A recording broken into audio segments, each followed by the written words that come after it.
Despite public and bipartisan support for revised gun regulations, the National Rifle Association called Vice President Biden's gun reform plan an agenda to attack the Second Amendment.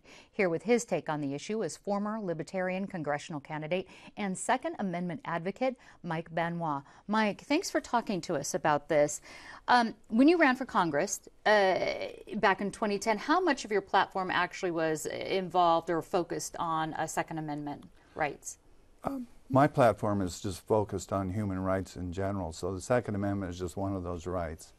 So they're all equally important. And what are you doing now with the Libertarian Party in regards to Second Amendment? Well, currently I'm the campaigns chair for the Libertarian Party, and whenever we can, no matter what the issue is, we come down on the side of liberty. Okay, the National Rifle Association said that they'll support a law to keep guns out of the hands of those who are mentally ill. I know they don't represent all gun owners in America, but would you agree with that limitation or any limitations on gun regulation? I wouldn't agree with that limitation, because all you have to do to set up that kind of a law is somebody that visited a psychiatrist could be considered mentally ill, mentally impaired, and then lose their right to keep and bear arms.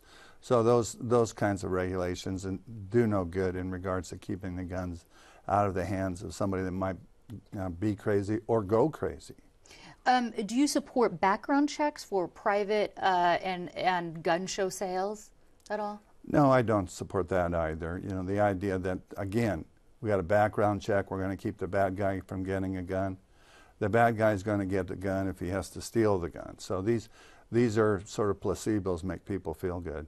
I want to get right to the heart of the issue that probably most people would want to know from you is, you know, do you support any kind of limitation whatsoever on any weapon, any ammunition, magazine, size, any shape of these weapons whatsoever? I think the only limitation would be if the weapon or the ammunition was volatile and could, you know, cause damage in itself without a human actor on it. And you mentioned, of course, nuclear arms might do that. So, but we already have some limitations in place, right? Like, we're not allowed to put a cannon in our front yard. We're not allowed to have any ground to surface weapon of any kind whatsoever. So, you know, why not regulate AK-47s or these kind of guns that are made specifically for killing people? Well, you could say, you know, we already have these regulations with, say, a cannon. You can't put a cannon in your yard, and I would be fine if somebody had a cannon in their yard. I think it'd be kind of cool. But then take it down and say, well, let's take away the AK-47, let's take away the 9mm, let's take away this, let's have no guns. So what is the agenda, really? You know, my agenda and the Libertarian Party's agenda is human rights, human liberty, and we should be able to protect ourselves, our life, our liberty, and our property.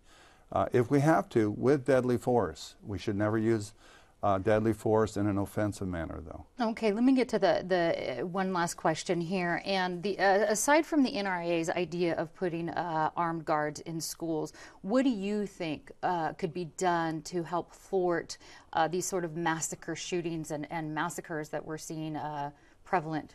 I think the local school districts should take measures.